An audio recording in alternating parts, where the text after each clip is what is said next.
पुरुष के पास पैसा हो तो औरत नंगी हो जाती है, और अगर पैसे ना हो तो आदमी नंगा हो जाता है। जब मेरी शादी कीर्ति से तय हुई थी तो मुझे लगा था कि वो वही लड़की है जिसे भगवान ने मेरे लिए बनाया है।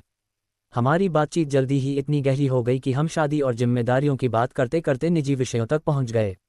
ऐसा लगता था कि जैसे हमारी शादी जल्दी हो और हम एक साथ अपना जीवन शुरू करें। कीर्ति ने हमेशा कहा कि वह मुझसे ज़्यादा मेरे माता पिता को प्यार करेगी। मुझे लगता था कि मेरे जीवन में सब कुछ सही है, एक पत्नी जो मुझसे प्रेम करती है, मेरे माता पिता का सम्मान करेगी और हमारे बीच हर रिश्ते की गहराई होगी। हमारी शादी हुई और शुरुआती दिन बेहद खूबसूरत थे। कीर्ति के प्रति मेरा प्यार इतना था कि मैं उसकी हर ख्वाहिश पूरी करना चाहता था।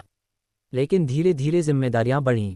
मैंने कीर्ति से कहा कि हमें थोड़ी बचत करनी होगी ताकि भविष्य सुरक्षित रहे।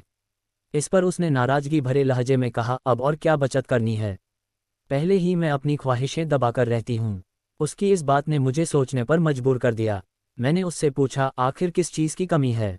उसने जवाब दिया, मुझे बड़ी गाड़ी चाहिए, साल में 4-5 ट्रिप चाहिए, मेरा घर सजाना है और ब्रांडेड मेकअप चाहिए।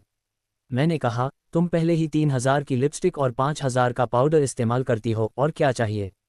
इस पर उसने कहा, तारांकन तारांकन, मैं कभी कुछ मांगती नहीं हूँ, और जो मांगती हूँ वो भी तुमसे पूरा नहीं होता।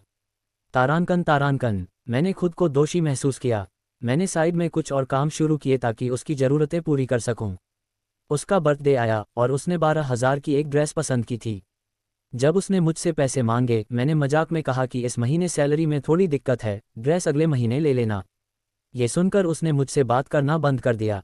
मैंने आखिरकार उसे 12,000 ड्रेस और 10,000 पार्टी के पैसे दिए।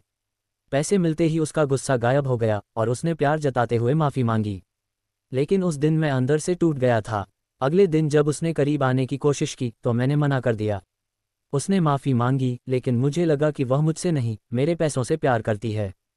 कुछ समय बाद मैंने फैसला किया कि मैं गांव लौट जाऊंगा और अपने माता पिता के साथ रहूंगा।